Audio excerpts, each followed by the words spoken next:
Está começando Edição Brasil, o seu resumo das principais informações do dia agora na Central N. Apresentação, Rafael Pinheiro.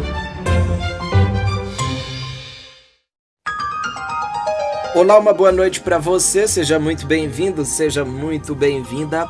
A partir de agora nós estamos juntinhos aqui no Edição Brasil, o seu principal, o seu mais completo resumo das informações desta quinta-feira, dia 28 de julho de 2022. Mais um dia terminando, talvez você vai ouvir esse jornal já na sexta-feira, mas o mais importante é que você vai ter aí um resumo completo e atualizado. Dando as boas-vindas, te convido para ficar pelos próximos 20 minutos. Na edição de hoje, você vai conferir uma reportagem falando sobre a guerra entre Rússia e Ucrânia, esse conflito que não envolve apenas armas, mas também a informação, né? Tem jornalistas sendo perseguidos justamente porque estão tentando fazer o seu trabalho, que é levar a informação. Vamos falar também sobre os índices da economia que a Fundação Getúlio Vargas divulgou nesta quinta. Também nesta quinta está sendo alvo aí de uma denúncia o líder do governo no Congresso Nacional.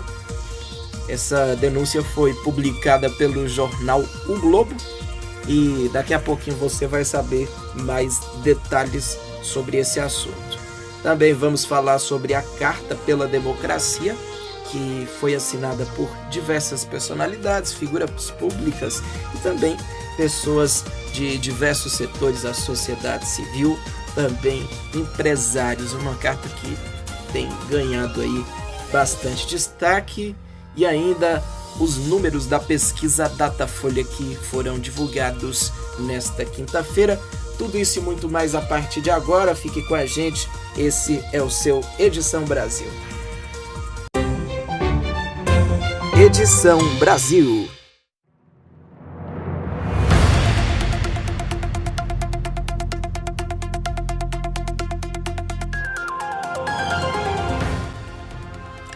Muito obrigado pela sua companhia. A Operação Resgate retirou 337 pessoas de condições análogas à escravidão no Brasil em menos de um mês. Os dados foram divulgados em uma coletiva de imprensa nesta quinta-feira. A ação, que ainda está em andamento, mobiliza 6 órgãos e quase 50 equipes. Os trabalhadores foram resgatados em 22 estados e também no Distrito Federal. Minas Gerais e Goiás são os estados em que mais aconteceram resgate de trabalhadores. As atividades onde esses trabalhadores mais foram encontrados em condições precárias foram a colheita em geral, o cultivo de café e a criação de bovinos para corte. O subprocurador-geral da República, Carlos Frederico, afirmou que a operação demonstra que o trabalho escravo, abre aspas, não é uma ficção, mas sim uma realidade a ser banida. Mudando de assunto, a Petrobras anunciou uma queda de 15 centavos por litro no preço da gasolina. O anúncio foi feito hoje. Esta é a segunda queda do preço em pouco mais de uma semana e também a segunda no ano.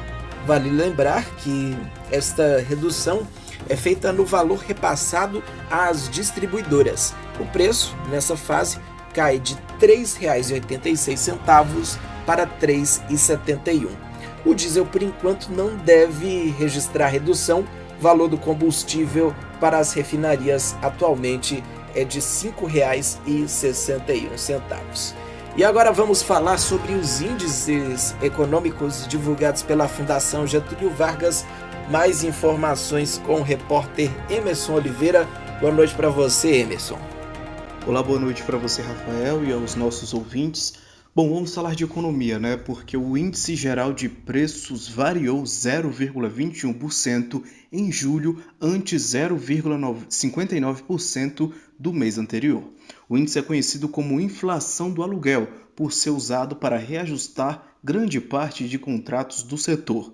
Com este resultado, o IGPM acumula alta de 8,39% no ano e de 10,8% em 12 meses. No mesmo período do ano passado, o índice havia subido 0,78% e acumulava alta de 33,83% em 12 meses.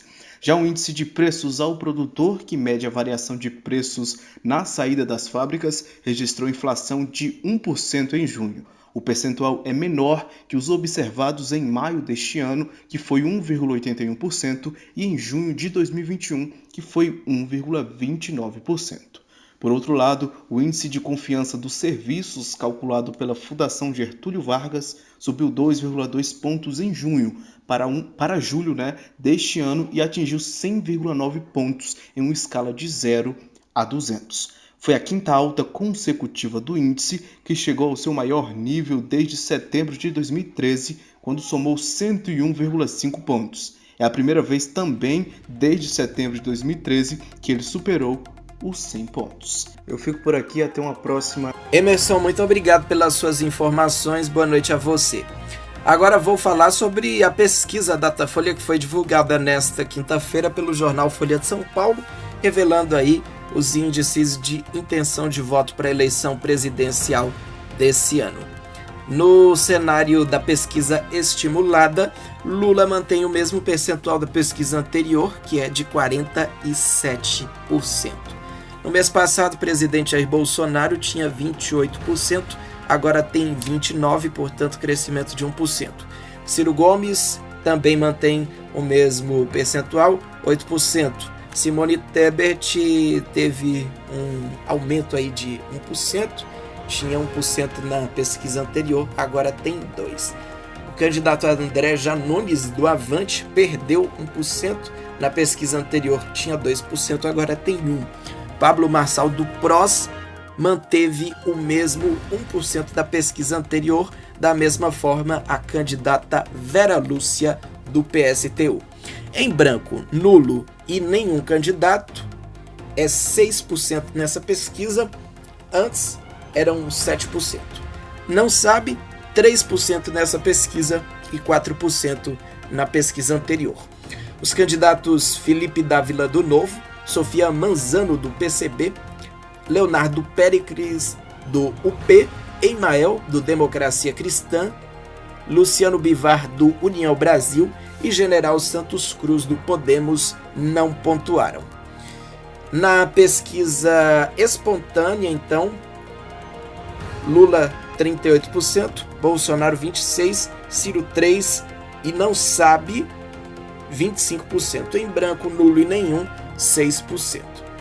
Se a gente for considerar a pesquisa apenas com os votos válidos, Lula ganharia no primeiro turno, pelos números divulgados pelo Datafolha nessa quinta-feira. Lula fica com 52%, Bolsonaro 32% e Ciro 9%. Bom, para essa pesquisa, o Instituto Datafolha ouviu 2.556 pessoas nos dias 27 e 28 de julho em 183 cidades brasileiras. A margem de erro é de 2 pontos percentuais para mais ou para menos. Mudando de assunto, mas ainda dentro da política, o líder do governo no Congresso Nacional é alvo de uma denúncia publicada pelo jornal Folha de São Paulo. Mais detalhes na reportagem de Leonardo Dutra. Mensagens obtidas pela Polícia Federal indicam que o senador Eduardo Gomes pediu dinheiro a um empresário e ofereceu ajuda a ele no Inmetro. A reportagem publicada pelo jornal O Globo nesta quinta-feira afirma que o relatório da PF aponta que o senador Eduardo Gomes, do PL do Tocantins, pediu dinheiro ao empresário Jorge Rodrigues Alves e ainda se prontificou a atender um pedido do empresário para adiar uma portaria do Inmetro.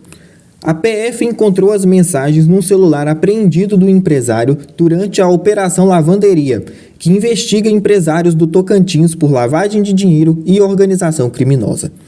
Segundo o jornal, o relatório da APF diz que Jorge aparentemente faz pagamentos ao senador e lhe pede favores de interesse da empresa.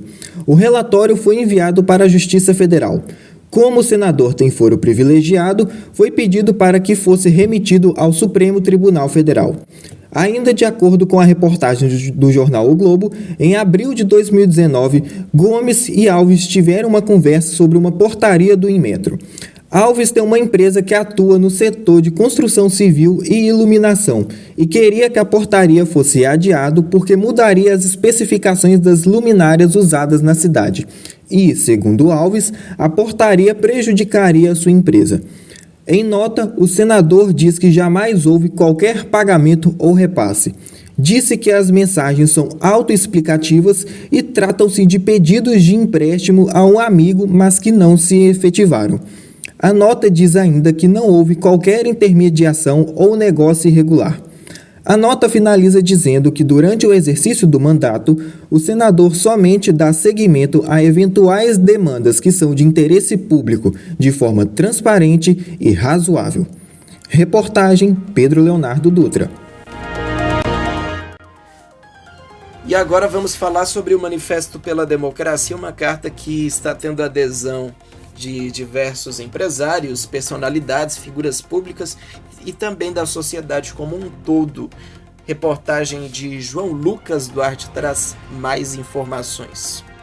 Em menos de 2 dias, a Carta às Brasileiras e aos Brasileiros em Defesa do Estado Democrático de Direito, divulgada pela Faculdade de Direito da USP, já reuniu mais de 300.000 assinaturas. O documento em defesa da democracia e do processo eleitoral e a lista com os nomes foram divulgadas na última terça-feira no site da universidade.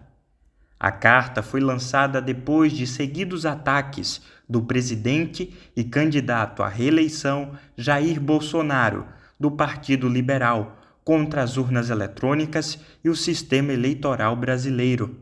Agora, os organizadores preparam a versão em inglês do documento, que deve ser lançada ainda hoje para atender o grande número de acessos de usuários dos Estados Unidos. Até amanhã desta quinta, o site da Carta em Defesa da Democracia já sofreu 2.340 tentativas de ataques hackers, segundo o Procurador-Geral do Ministério Público de Contas de São Paulo, Tiago Pinheiro Lima, um dos organizadores da iniciativa.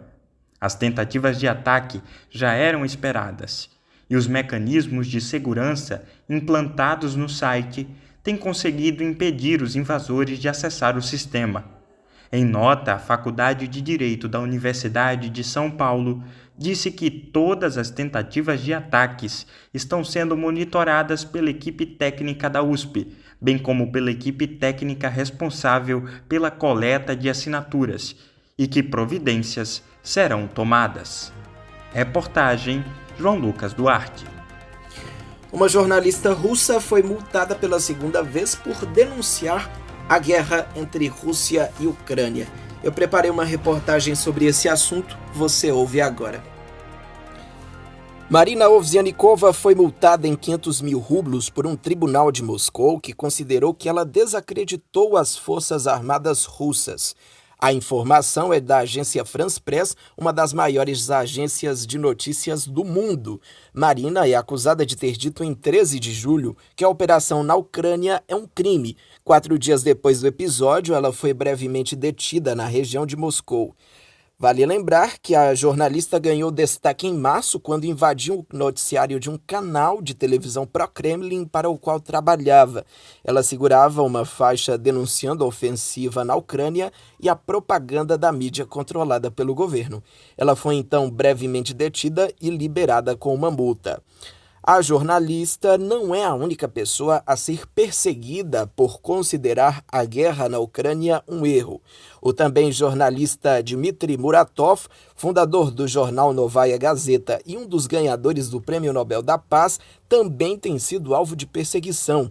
De acordo com o site Mediatalks do portal UOL e a agência de notícias russa Interfax, a Rússia está travando uma verdadeira batalha judicial para cancelar o registro do jornal e sites ligados ao jornalista. O órgão regulador de mídia do país tem tomado diversas ações para inviabilizar o trabalho, não somente de Dmitry, mas de todos os veículos que são críticos à ação encabeçada pelo presidente russo Vladimir Putin. Por outro lado, a RT, emissora estatal russa, teve um recurso negado nesta quarta-feira pelo Tribunal de Justiça Europeu e deve seguir com suas transmissões suspensas. A emissora é acusada de disseminar propaganda do governo Putin pelo mundo. O governo russo anunciou que vai retalhar e impor sanções a veículos internacionais e que vai tentar encontrar brechas para burlar o bloqueio. Reportagem Rafael Pinheiro.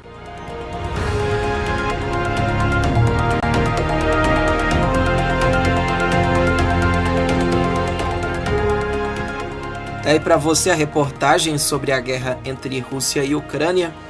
Como eu falei no início do jornal, essa guerra não envolve somente armas, mas também a informação, né?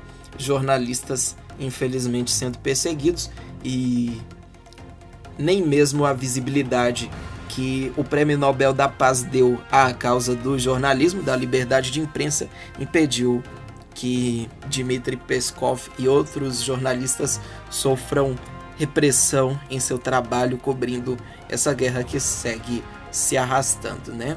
Detalhe também é que mesmo que a narrativa da Rússia não tem ganhado adesão, né, por parte do Ocidente, mas o país segue tentando aí impor esta narrativa. Da mesma forma, veículos de imprensa que tentam cobrir a guerra entre Rússia e Ucrânia e são críticos, estão tendo aí o seu trabalho inviabilizado. A gente segue acompanhando esse conflito e trazendo todos os detalhes para você que acompanha a nossa programação. E são estes, então, os destaques desta quinta-feira, dia 28 de julho de 2022.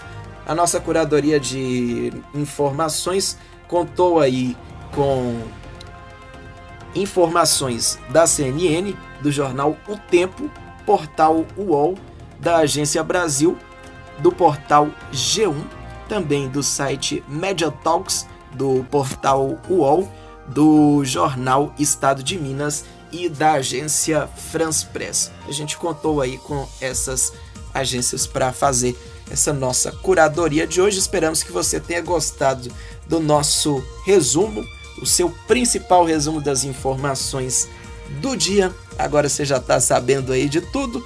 Aproveita para compartilhar este jornal para que ele chegue a mais pessoas. Muito obrigado pela sua companhia, muito obrigado pela sua atenção e a gente se encontra numa próxima edição.